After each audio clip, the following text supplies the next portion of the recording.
In this video, we're going to be looking at how to properly clean and maintain your BiPAP unit and its components.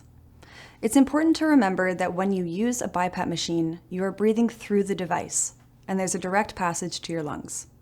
This means that regular cleaning and maintenance of your unit is crucial for preventing an infection.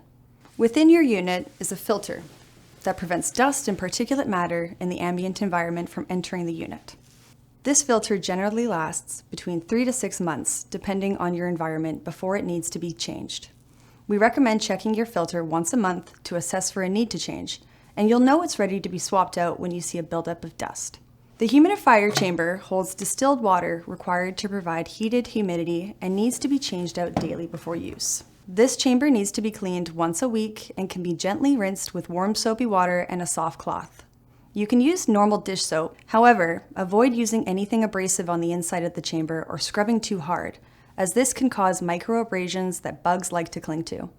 Simply air dry the humidifier chamber when you have finished rinsing.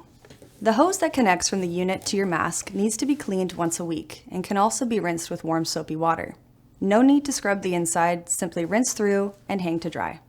Depending on which mask you've been fit with, different parts can be removed for cleaning.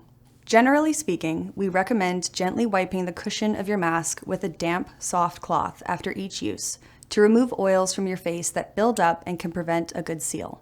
You can wash your headgear assembly separately from the cushion as needed.